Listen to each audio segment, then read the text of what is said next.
Back to the Mets, episode 7, and the sky may be falling once again for us Mets fans. I'm sure Nico will try and calm me down, but what a terrible series after winning the first one against the Diamondbacks in extras. Just a pathetic performance in the final two games from the Mets, other than Nolan McNeil, obviously, who was unbelievable Thursday night, Lots to talk with him. But guys, it was not fun these last two games. How are we feeling? I still think that they are fine. I feel like I've been saying that, through the first couple of weeks. 7-6 is something that I personally would have signed up for when the season began, but I know there are others that think that this team should be better, especially based on the teams they've played so far this year, right? The Pirates, Cardinals, Giants, and Diamondbacks are not world beaters or championship contenders by any means.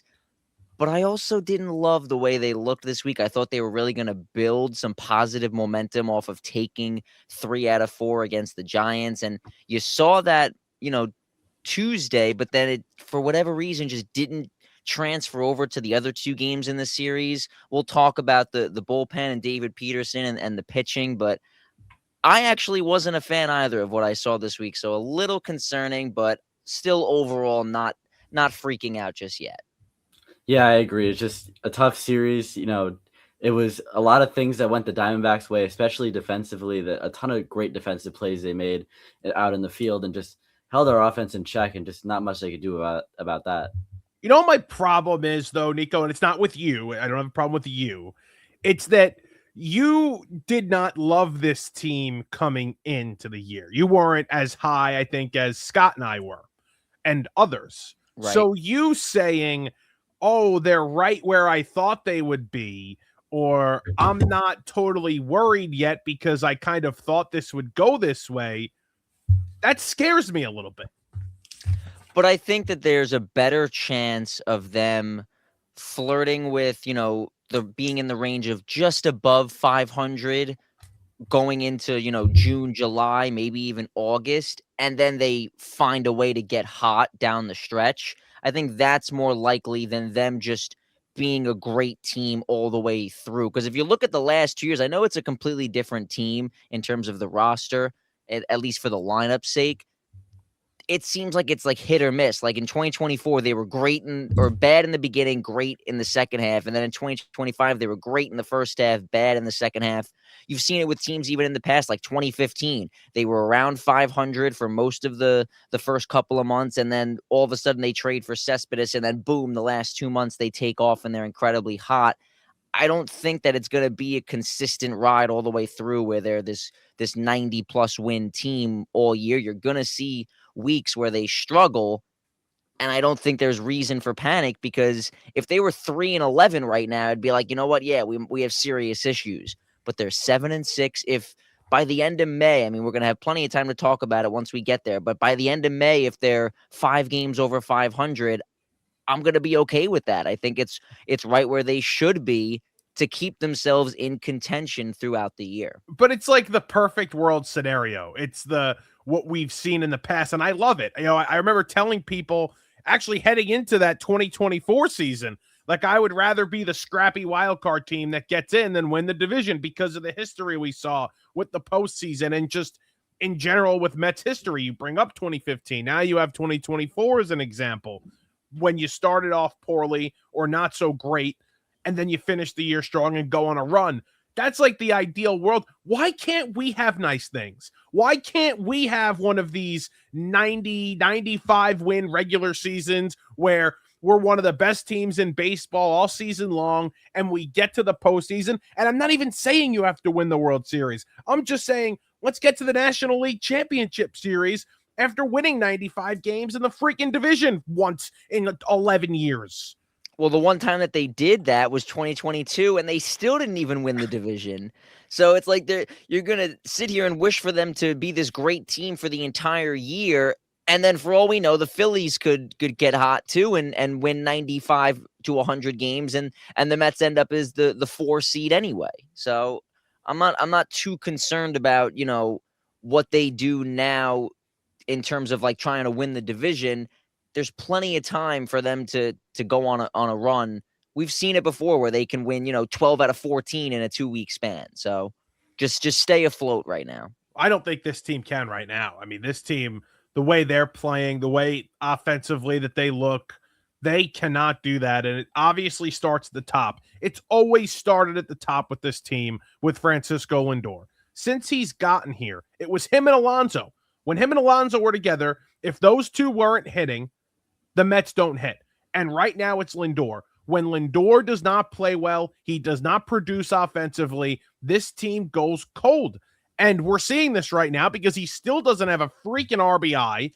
And they're telling you, the Mets are telling you, that this isn't because of his hand. This has nothing to do with the injury he suffered in spring training. This is simply him starting off slow once again for the gazillionth time.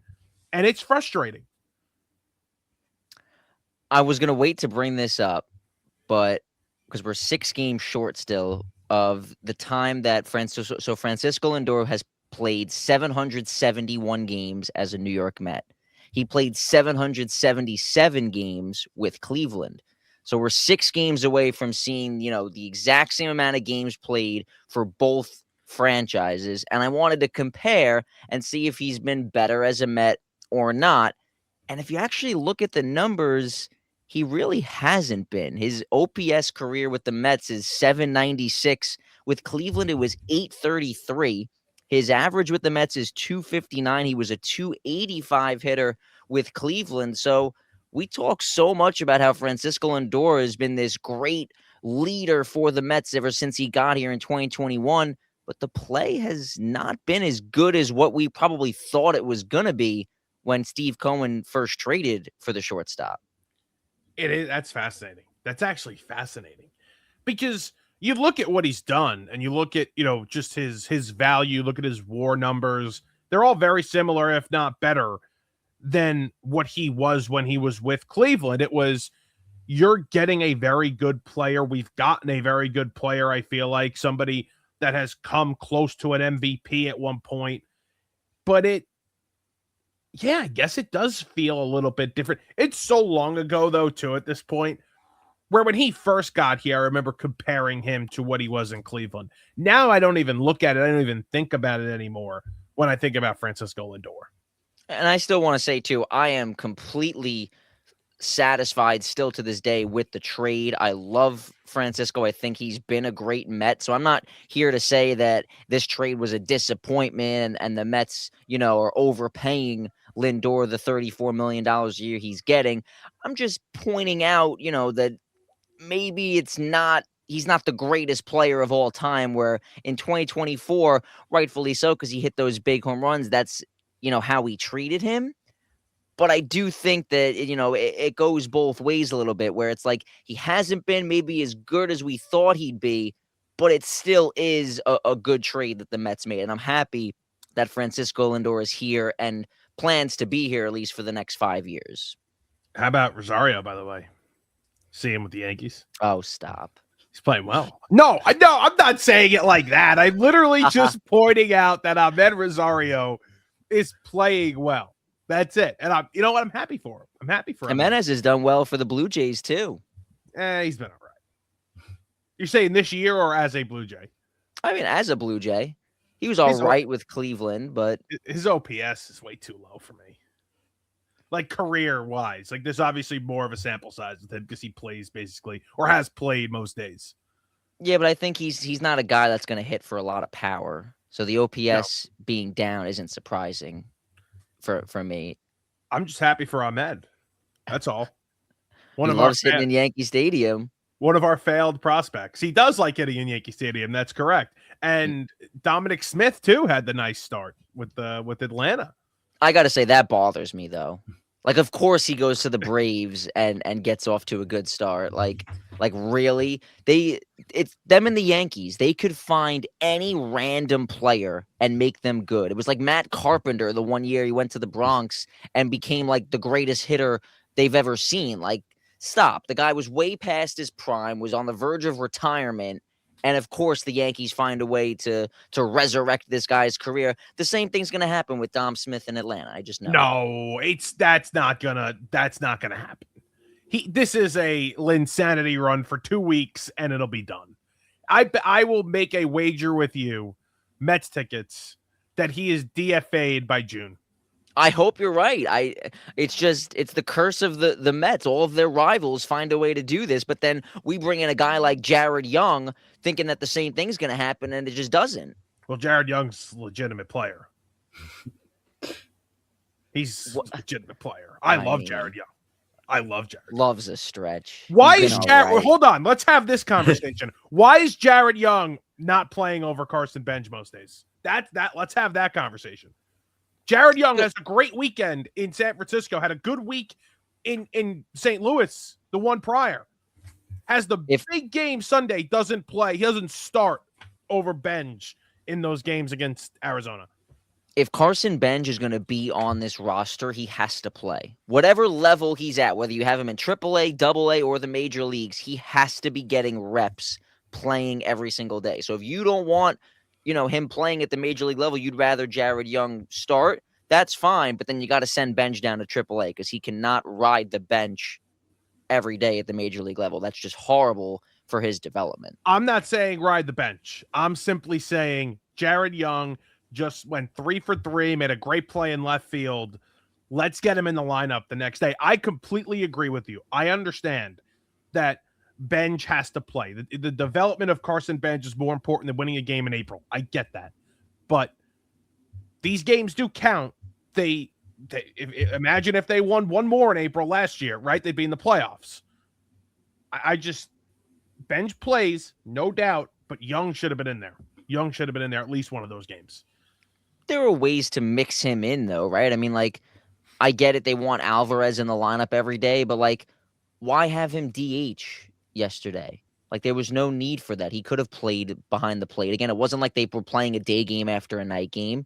I know Terens is hot, too, but, I think it's just about a matter of, mix and match. One day Terens gets the start behind the plate. It puts Alvarez at DH, and then Beatty plays right field. And then one day Benj is in right field. There have been days where Luis Robert comes out of the lineup and they put Benj in center. I think there's going to be plenty of opportunity for Young to play, especially for the next couple of weeks with Soto out. Well, that was also a lefty thing last night, though. Probably that Young didn't play, that Alvarez is in there. Because you didn't have Polanco in. So you're not going to start Young at DH against the lefty. So let's get Alvarez's bat in there. That's probably what that was. Right, because Tyrone Taylor started in left field too. Right. So that's the answer there. But I agree with you. When there are days like that, you're facing a righty, just give Alvarez the full day or just start Alvarez. I get that. Can I say a hot take? And Yeah, people are probably going to think I'm crazy for this because it's just something that's happened in baseball for 100 years. I will never understand. And I played the sport in high school, so I know, I get it. I'm a lefty myself. I never understood why the lefty-lefty matchup is so difficult for lefty hitters, but righty hitters against righty pitchers can do it every day and it's totally fine. Why can't Carson Bench play against the lefty?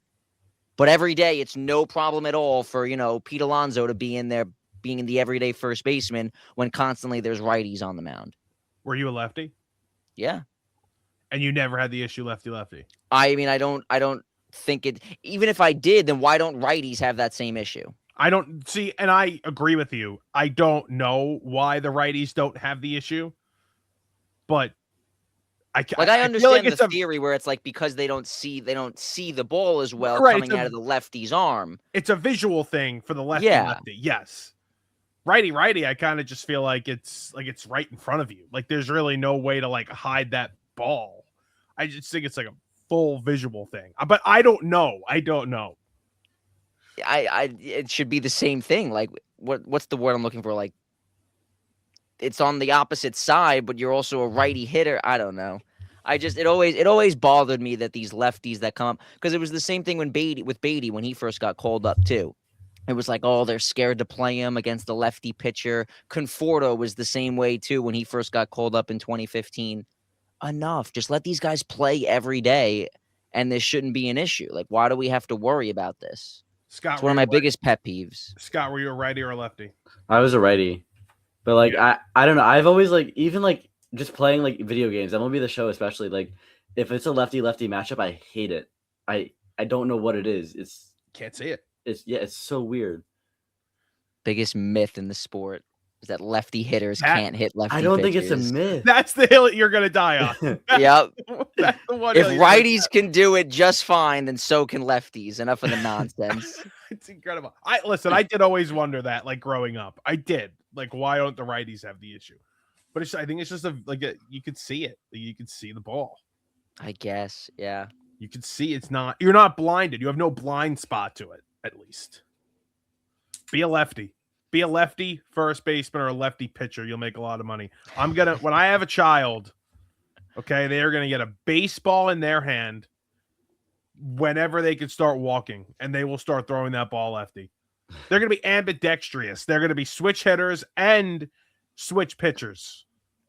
It's funny All you of say them. that because when I first started, my dad wanted me to be a righty because he didn't want me to be limited in terms of the amount of positions I was able to play. So when he took me out to have a catch, he kept putting the glove on my left hand and trying to get me to throw the ball with my right. And I just would switch it and then throw with my left hand. And he was like, all right, I guess he's a lefty. And what position did you play? I was first base. You're not like a big guy. You were a first baseman. I was, yeah. Wow, it's usually reserved for the big guy Well, listen, I or mean, the lefty.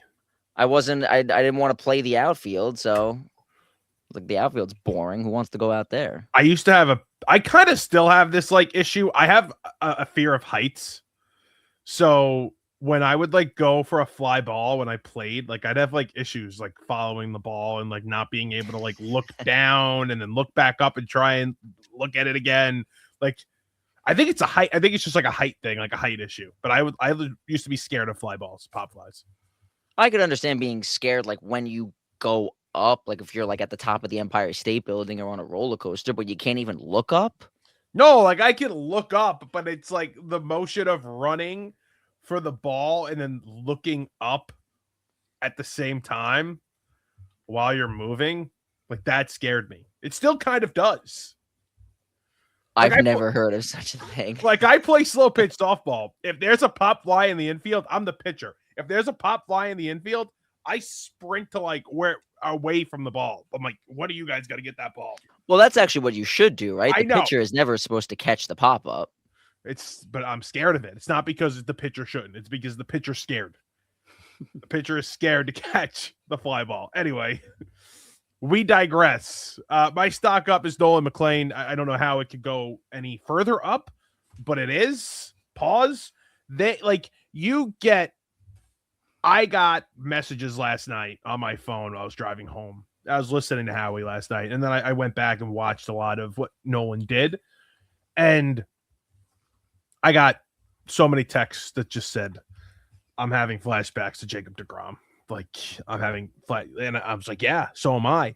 And one of my responses to the message was, I'm getting scared for how excited I am about this kid because I don't want to get hurt again. I don't want to get hurt. I am so excited about Nolan McNeil and how great he could be. I'm confused on how you would get hurt. Like, are you saying he's going to leave for free agency one day, or saying he's going to get injured? Like injury or just like something crazy happening and he's not the same anymore. Like just something like that. I guess injury would be the number one thing though. Or like Right, constant lack of run support for him. Constant lack of run support. Right, like those kinds of things. I think that there's, reason to be excited. I wouldn't put him in the same class as DeGrom just yet because, Jacob deGrom used to take the ball every fifth day and you were convinced, like he would give up a run and you were like, oh my God, I can't believe he just did that. Okay? Like you were expecting him to throw 7 shutout innings every time he stepped on the mound. I don't feel that yet with McNeil, but it is nice to see him, do the things that we've expected him to do. The 8 strikeouts, the way that his pitches move are just unbelievable with the sweeper. And then, using that with the sinker going in the opposite direction. I mean, it's sometimes you're watching these guys stand in the batter's box and it's like, good luck. Cause that just seems impossible trying to hit off of that. But I do think that he's done a nice job in terms of taking the reins as maybe becoming the ace because we haven't seen that much dominance yet from Freddie Peralta. it's a conversation that we can have later on in the show, but I didn't love what I saw from him. So if McNeil wants to take the reins as becoming the ace of the staff, I'm fine with that because, it looks like that's what the Mets need right now. If the Mets want to go far this season, if the Mets want to go far in the postseason, okay, if they want to be the team that can compete with the Dodgers at some point in this year, they need Nolan McNeil to be the ace because Freddie Peralta, I think, is incapable of that. And I like Freddie, and he's a nice pitcher, and he's very good, but he's not an ace. He's a number 2. And that start Tuesday afternoon is the perfect example of why he's not. He nibbles around the zone too much. He throws way too many pitches. He just can't get that last call. He can't get that last strike or that last out, whatever it is. I can't believe Freddie Peralta wanted 7 or 8 years from this team without throwing a pitch on the mound for the New York Mets. I can't believe it. If the Mets are going to do anything this year, I'm slapping my microphone, and I'm passionate about this. It's going to be McNeil being the number 1 in this rotation and not Freddie. But wasn't the reason that they brought Peralta in was to be the ace and take the pressure off of McNeil? Like, you don't give up Jet Williams and Brandon Sproat for a number 2 starter in your rotation.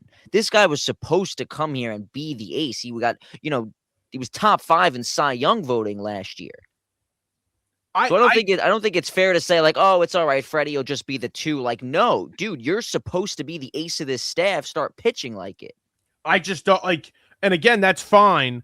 And if he does pitch like he did in 25, then yeah, he would probably be the ace, unless McNeil just took this jump that I don't think any of us saw in year 2, where it was like, all right, they're co-aces. But I don't see it from him. The lack of going deep into games. You got I understand baseball's different. I understand guys don't go deep anymore, but the 5-inning starts are going to kill this bullpen. As good as they've been, the 5-inning starters are going to kill this bullpen. I mean, you already saw it with Weaver on Thursday night. That was a horrible performance. Luis Garcia, too. I mean, as much as I've been hating on the guy, he actually pitched really well on Tuesday. Came in and pitched 2 shutout innings after Freddie wasn't able to get through the 5th. I thought that was a huge part in the Mets winning that game on Tuesday. And then he comes back out Thursday night and could barely even get an out before giving up 3 runs. So you're already starting to see that with the bullpen, which is certainly going to become a major issue if it continues. Who's going to be the ace of the staff, Scott? Is it going to be Nolan or is it going to be Freddie? I think it's going to be Nolan. The way he pitched yesterday was just incredible. I was watching it live in the stadium. It was incredible to watch. And I think, honestly, we were talking about Weaver just now. I think a huge part in why the Diamondbacks were able to just explode against Weaver is because of how dominant McNeil was with their lineup, and facing off against Weaver, coming off of McNeil is just 2 completely different pitchers. They have all that movement from the starter, and then you come out to the next pitcher, and it's just like a completely different pitcher who, honestly, I think they saw the ball much better off of Weaver's hand. So you're saying Nolan is too good that he makes everybody else that comes in after him look so bad it's easy. Exactly. That could be an issue. It could. He might just have to pitch 9 innings now or 8 and then go to Devin, who's going to also have the ball move. Yeah, exactly. But it's actually a really good point, though, because if you're going to bring somebody in after Nolan, it has to be somebody with deception and, great spin. It can't just be somebody that's throwing the ball straight like I guess Weaver was last night. It's actually a good point. It's very fascinating. I've never thought of that before, but it does make sense. It makes a lot But I mean, of if you sense. think about it, how many times too, when an ace is on the mound, does their approach become, let's take a lot of pitches, work the count, get this guy's pitch count up so we can get him out of the game and then attack their bullpen? So, I mean, I guess it's not a crazy thought because teams have done that in the past and it's worked. And again, it worked on Thursday night for Arizona. And he was great, obviously. And that was really, I was much more impressed with this start than any other one he's had this year in the 3, because he was able to work into the 7th. He went 6 1/3. He had the 7 strikeouts. He only gave up he ended up giving up 2 earned runs, correct? But he was able to work deep into the game. That's what I want to see from him. He was great against San Francisco, but how many full counts did he work? He threw way too many pitches, and he's out after 5 1/3. So as dominant as he looked, and as fun as it was to watch, he didn't go deep enough into the game. I just think that that's where we are now in Major League Baseball. You're not going to see a lot of guys going 8 innings anymore, maybe even 7 innings for that matter. So him going 6 1/3, I think you have to live with that and be satisfied with that. It's the bullpen, though, that has to step up, and they've been so good. So I really don't want to, quickly, because if you remember at the beginning of the year, I was not sold on this bullpen at all, and they have proved me wrong the first couple of weeks. But Thursday night was just not what we wanted from the bullpen, especially Weaver, who's looked awesome so far. Him and Williams have been such pleasant surprises, and it was just ugly seeing them struggle the way they did. I mean, giving up 3 runs in only a third of an inning for Garcia, and then for Weaver to come in first and second, 1 out. I get it. You're coming in a tough spot, 2 guys on in a 1-run game. You can't give up 3 runs there. Like, you give up the double and they tie the game, right? And then from there, maybe give up a sac fly and they take a 2-1 lead, and then you get out of it. You can't leave that 4th inning or that 7th inning down 4-1. That's just not good enough. That's not good enough at all. I kind of felt like Weaver was set up to fail there. You have first base open with 1 out in the 7th. Why aren't you walking Alek Thomas for a worse hitter in Tawa, who I feel like could have gotten a double play from there, and then you're out of the inning unscathed? It just felt like it's clear, easy decision for Mendoza to make that he did not make, and set up Weaver to fail yesterday. He was not good. It certainly wasn't good. Nothing was good about yesterday besides Luis Robert hitting a tank. But I really don't. This is what I wanted to say. I'm going to defend the bullpen because, again, I'm perfectly fine with the outing from McNeil. He was 6 1/3. He works into the 7th. Totally good with that. If he gave you that every time, I'd jump for joy. But these 5-inning starts, your bullpen that's been so great, they're going to be overworked. And give Peterson and Manaea some credit for what they did on Wednesday, because Peterson was throwing batting practice and then all of a sudden decided, you know what, let's pitch. And he retired, was it 11 out of the last 13 or 12?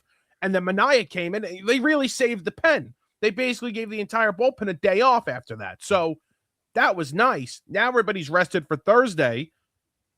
But these short outings, we saw it last season, how great that bullpen was early, but these 5-inning starts killed them. So I'm not saying you got to work into the 7th or the 8th, but we got to get through 6. We got to get into that 6th at least, and hopefully finish it to save some of these arms in the pen. Do you think they would have been better off just going to Weaver to start the top of the 7th, though? I don't know. How many pitches was he at to start the 6th? I don't know that answer. I don't know. It's just like we're talking about how they wanted to save the bullpen, so I guess they were trying to push Nolan as deep as they could. But then I agree with Scott where it's like he kind of put Weaver in a bad situation. Maybe if Weaver comes in to start the inning, things go a whole lot differently, and he pitches a scoreless 7th, and then you're able to go to Raley in the 8th and Williams in the 9th, and maybe they win the game.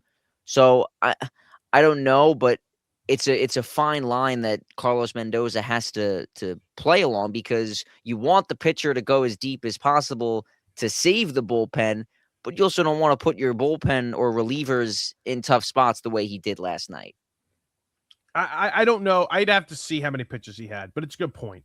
It's a good point, because he finished with 100. He finished with 100 on the dot, right?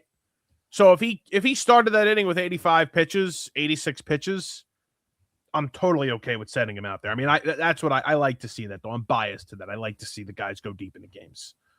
But it's an interesting point, because Weaver obviously didn't have it last night. And that's not on Mendoza, though. Like, if Weaver doesn't have it, Mendoza's going to the guys he has. He threw 15 pitches in that 7th inning. So you said he finished with 100. That means he went into the inning at 85. Yeah, I'm totally okay with him starting that inning. You go Mendoza at the end of the day has a list of guys. Weaver's one of his high leverage guys. You got to bring Weaver into that spot. Just didn't have it. That And I agree. Like I said before, if he, just gives up 2 runs instead Yeah. of 4, it's a completely different game because they go into the bottom of the 7th in a 2-1 game with a chance to come back and win. Once they made it 4-1, you're done. then you're sitting there like, there's no way they're going to score 3 runs in the last 3 innings here. Well, they hadn't scored 3 runs in the last, whatever it was, 16 innings prior. So, Right. yeah, it's the offense is a problem. Stock up, stock down for you guys. Stock up first, then I'll go to my stock down. I mean, I'll give you just my stock down. It's Freddie Peralta, but I gave you my reasons why. Nico, you go. I'm going to go with Luis Robert as my stock up. This guy continues to, shut me up after what I was saying about him to start the year. The OPS at 967. I know we're still at the point where it's hard to look at stats because they've only played 13 games, but this guy just continues to rake for the Mets, doing a perfect job batting in the 3 spot, on Thursday night. That's a lot of pressure, hitting at the top of the lineup with Lindor and Bichette. You're trying to almost fill the role of Juan Soto, no Polanco in the lineup. So Robert coming out of the gates, getting that home run early in the first inning to set the tone. You thought the rest of the offense was going to follow suit, but then they ended up getting shut out the rest of the game. I don't blame Robert for that, but Luis Robert has done a nice job so far this season, proving the doubters wrong after some ugly seasons in Chicago. I have to say this, and I was a doubter too of Robert. Leads the National League in on base with a 480. I think that's the most impressive part right now.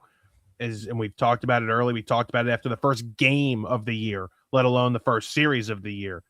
How selective he's been, how he's not chasing as many pitches. And his on base, to me, is what is the most impressive part. You mentioned a 982 OPS to start the year. So in 12 games, he's been excellent. I think easily their best offensive player, no? And most productive and most consistent offensive player they've seen so far. So totally agree with you on Luis Robert. Yeah, I mean, Yeah. my pick for stock up was also Luis Robert because of that. He's just the only offensive guy that's consistent this whole series and this whole season so far. And it's just, you guys picked the best 2 players on the team for stock up, and I'm agreeing with Robert here. You're seeing it everywhere, right? It's the defense. I know he had that play, I think it was Wednesday, where the bases were loaded and he couldn't come up with that catch in deep center field. But other than that, he's made some nice plays in the field. The speed on the base pass, he's got 2 stolen bases already. I know, again, it's hard to look at the numbers specifically this early in the year, but he's technically on base to have 25 home runs, 25 stolen bases. That's a really good year for a guy that, was only traded for Luis Angel Acuna, who we all thought was kind of done the way he was playing the last couple of years, barely got any playing time last year for the Mets. So I think if he ends up, having a season like that, Robert, we're going to be looking at this trade saying, yeah, good job, David Stearns. I think either way, I don't think there's really any way we sit here and say, wow, David Stearns screwed up trading Luis Angel Acuna. And I think at Robert's worst, maybe getting injured a little bit, hitting 20 homers, 20 stolen bases, maybe a 710 OPS with good defense. I think we're still sitting there saying, okay, good trade, David Stearns. But if he is able to get somewhat close to what you're saying or what he was in 2023, then you're like, wow, what a freaking steal. This guy's back next year. Oh my God. I think everyone agreed that trading Luis Angel Acuna made a ton of sense. It was really the only move the Mets had to make with him because there was just nowhere for him to play. It's more just the idea of what they got back for him because there is value there. He's a young guy. He's fast. He's, got a great glove. If he can figure out the bat, he'd be a very productive major league player. So to get a guy like Robert, if Robert came here and was horrible, you'd probably be saying to yourself, damn, I wish we could have used Acuna to get something else in a different package. Because when they got him, we were all really excited. That was, I think, that was the Scherzer trade that sent Max to Texas. So we were all really excited for Acuna. You don't trade Max Scherzer for nothing. So to be able to use Acuna to at least get something valuable back is huge. So if Robert becomes that type of player, I think it's going to make the trade that much more successful. Stock downs for you guys. I'm going David Peterson. I am so disappointed in what I've seen from him in now back-to-back starts, right? First, the bad start in San Francisco, got hit around a lot by a Giants offense that's not good. And then again on Wednesday, just couldn't figure it out. And I mean, it was weird. Like you said, he then for whatever reason, he was like, all right, I'm going to just randomly lock in now and retire 11 of the last 12 you faced. Like, all right, dude, where has this been? So it's honestly more frustrating than anything else that Peterson has not figured it out. And it just makes no sense to me because this guy was an all-star last year in the first half and he lost it. It's like he forgot how to pitch. I don't understand what's wrong with Peterson. Yeah, again, you and I, Nico, are agreeing on both of our stock up and stock down. It's got to be Peterson. Went with him last week and proved me right. I mean, it's really sad to see like just the way that the offenses are just clicking against him, and it's really frustrating watching him pitch, honestly. Let's have that conversation now, though, because Mendoza, it's April 10th, and it was really April 8th when he was getting the questions. But what is he going to do with this rotation? Are you considering any changes? And that change obviously would be Peterson out and McNeil into the rotation. They're not going to a sixth man. Mendoza said that, at least for now. I'm sure they will at some point, but for now, they are not adding a sixth man to this rotation. Like, how scary is it? How bad is it that we're already having this conversation?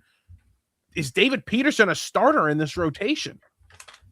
I mean, I don't think that there's anything wrong with keeping McNeil where he is because he actually hasn't been horrible. I know you disagree, but I actually like what I've seen from him. The fact that he was able to go 4 innings on Wednesday and save the bullpen. He did the same thing in San Francisco after Peterson's last rough start. So having a guy like that in the bullpen is actually really valuable. So for someone like me who thought that McNeil should have been in the rotation to start the year, I actually like what I've seen from him out of the bullpen. If they're going to go a different direction than Peterson in the rotation, I think it's fair that they look into Christian Scott. Scott's been doing really good for AAA Syracuse so far. He pitched, I think it was 5 shutout innings the other night for Syracuse. So he was in the major leagues in 2024 before he got hurt. Why not call him up and give him a shot?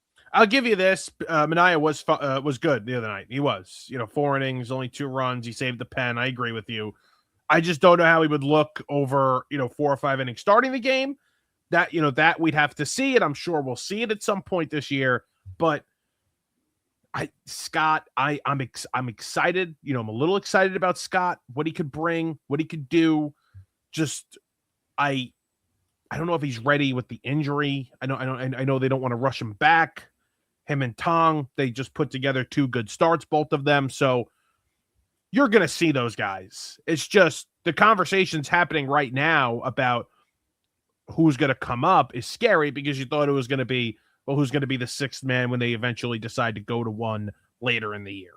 And there's plenty of time to do it. Like you said, it's only April. They can call these guys up whenever they want if they don't want to necessarily rush them, whether Tong is just not ready for the majors yet, or for Scott's sake, it's just, still rehabbing from the injury or working his way back to being 100%. I get that.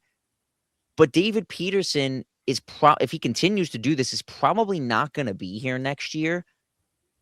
Why not, use this opportunity to see what you have with these young arms going forward? I know there's the chance of the lockout next year. I get that. But if they're not, and again, this all goes back to preseason expectations. I don't think this team is winning the World Series this year. So if I know that they're not going to win a championship realistically, why not use this time to see what you have for 2027, 2028, and beyond, because that is going to be where their window opens up to really compete for a World Series. Well, I don't think there's any question that you're going to see those guys, especially Tong. I mean, if Jonah Tong, Scott's lookalike, doesn't come up at some point, then you have serious issues because that means he either got rocked and his development is completely off track or he's hurt. So if you don't see Jonah Tong in the majors at some point, and I'll even say by July, you don't see him, I think we got issues there. Yeah, because if the thought process is let's keep David Peterson up because he gives us the best chance to win a major league game, and we're trying to win in 2026. If he's not going to do that anyway, if he's going to go out there and give up 5 runs in 5 innings every start, then at that point, why not? At least it makes sense if Peterson's going out there and giving you a quality start every 5th day. He's not doing that. Right, but I think right now and as crazy as it sounds, considering the batting practice he's thrown the last 2 starts, I think right now they would probably tell you that that's true, and I think I'd agree with them. that right now, out of those three guys that we just mentioned, I probably have a better chance of winning with Peterson on the mound in April. Do you believe that? I think I believe that. Right You now, think? I believe that, yes. Because you saw a lot from Tong last year that he was just rushed. They were desperate for starters. They were desperate for innings, and he was dominating the minor leagues, and that he forced their hand. But he really shouldn't have come up. And Scott's coming off of Tommy John surgery. He hasn't pitched in the majors since 2024, and he struggled, those last couple of starts when he was up. So as bad as Peterson's been, at least for the next week or so, or 2 weeks, month, I think that Peterson probably gives you the best chance. All right, I'm just saying. But I don't think if it happens again, I'm gonna be saying the same thing in 5 days. I'm done with this whole, like, these guys that Peterson was a first round pick, by the way. They've given this guy a lot of opportunity. He was drafted in 2017. He's been here for 5 years. They're trying so hard to turn this guy into something because they used a first round pick on him. But they did, Nico. They did turn him into something. They turned him into an all-star. They turned him into an all-star. I mean, he was good at the end of 24. He was great, obviously, early last year. Like, they finally started to see those results. And it's different regimes. So I understand what you're trying to say. It's different regimes. So they don't really have this connection to him. But, like, there is something in there. They saw it last season. And to get something of that back would be massive for this rotation. And again, I hope so. I was always a Peterson fan. I loved him the last few years. It's just I hate that this is carried over from the end of last year, because I really thought that last year the second half was just him being worn out, and being overused and being tired. But now he's had a whole offseason to recover, and now we're still seeing the same exact performances that we saw in August and September last year. So now I'm starting to think maybe it wasn't just fatigue. Maybe this guy really is not good, and the Mets need to move on. So that's where my thought process is coming from here this early in the year. Like, usually I'm the one that's calm and saying, hey, let him figure it out. We're fine. Yeah. But a guy that looked the same as how he did in August and September, that's a major issue for me. I feel like we've had like a few different versions of David Peterson. You had the guy that sucked right out of the majors. Then you had post-hip surgery in 2024, David Peterson, who was really good. Then you had, a continuation of that with him going to the All-Star game and being dominant early in 2025. Then the fatigue David Peterson, where he was terrible down the stretch. And now you have this, which I guess is another continuation of being terrible down the stretch in 25. It's just been a lot of different versions of David Peterson. And I feel like at this point, they're like, we're so close to what he was last year. Like, we could get it out of him again. Well, they're running out of time to do it, so figure it out soon. Running out of time is correct. That's what we're doing, running out of time. The A's coming to town. Are you a little emotional about Jeff McNeil? I'll be there for the tribute video tonight. Very excited. Any emotion for Jeff McNeil back in town tonight? I am, actually. I was always a big fan of Jeff. I know he had, the anger issues. Everyone always made fun of him, and the issue with Lindor and the raccoon back in 2021. I always liked Jeff. I thought that his passion was a good thing. You never see guys show emotion like that. We won a batting title in 2022, was a big part of that team. I mean, I'm not going tonight. I won't be there for the tribute video, so I guess I can't say that it meant that much to me to, see Jeff back in Queens. But I always like Jeff. If I was going tonight, I'd give him a standing ovation and a nice cheer. So you think I should give him a standing ovation tonight? I do, yes. I saw this tweet. I think you guys will like this. Jeff McNeil returns today, and I think it would be fitting if everybody in the crowd just yelled a collective F word to welcome him back. How he likes to, scream and yell after a ground out or a strikeout or this and that. He had a good one actually in Atlanta for the A's, I think a week ago. I think on Easter, actually. I don't know if you saw it. I've heard people say that they're going to boo him tonight. I mean, no, listen, I was one of the happiest people when he got traded because I was done with him. I was just, he was really good. And I just think his time ran out here, and I was ready to move on. Yeah, that's fair. But I don't hate the guy. Yeah, I think I will stand up and clap for him when he comes up to the plate. I could see myself doing that. He made his MLB debut in 2018, I believe. 7 years as a Met. 7 years. So that's a long time. I don't see why anyone should, have that much hatred towards him. He was on multiple playoff teams, and like I mentioned, won a batting title for one of those playoff teams. He had some good years here. People are so quick to forget, though. Scott, would you be on your feet cheering for him tonight?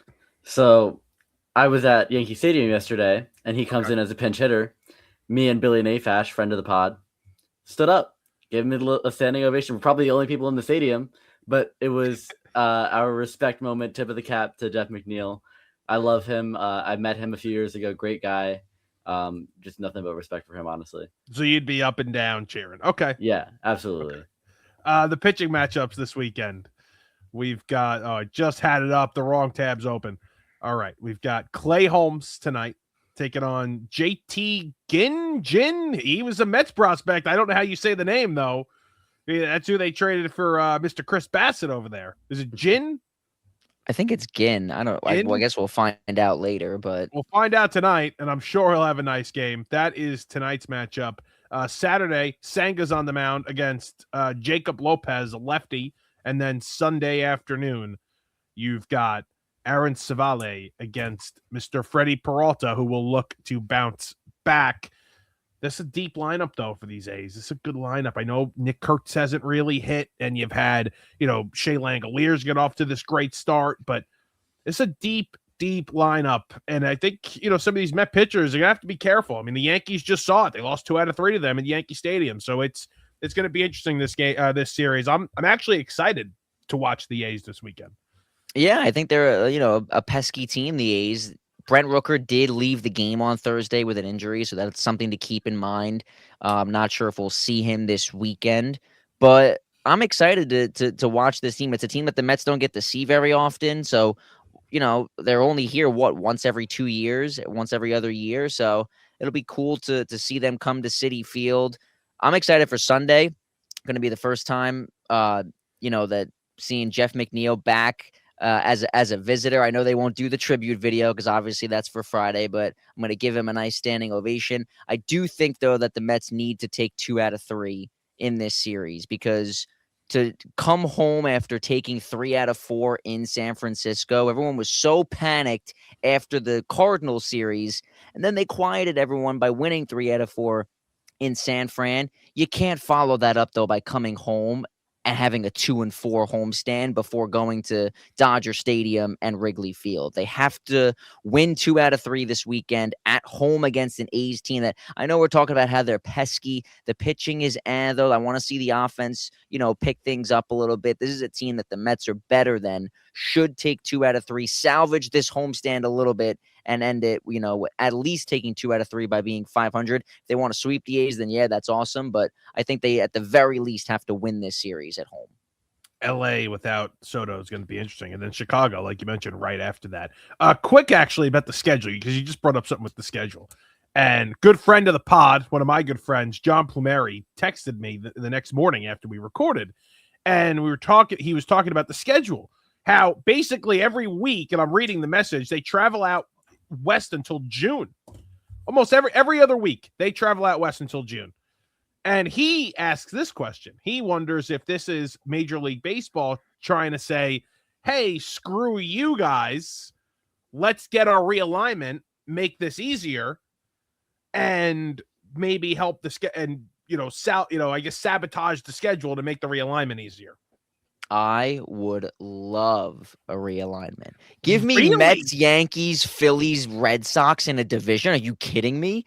That's peak. That is peak content. Come on. We will have to have this conversation another time. I hate it. You're not a traditionalist, clearly. It bothers me that it bothers me that all 30 teams play each other. You don't have the division rivalries that you've had like in the past, and I think the realignment would be even worse for this. And you're also going to keep the same.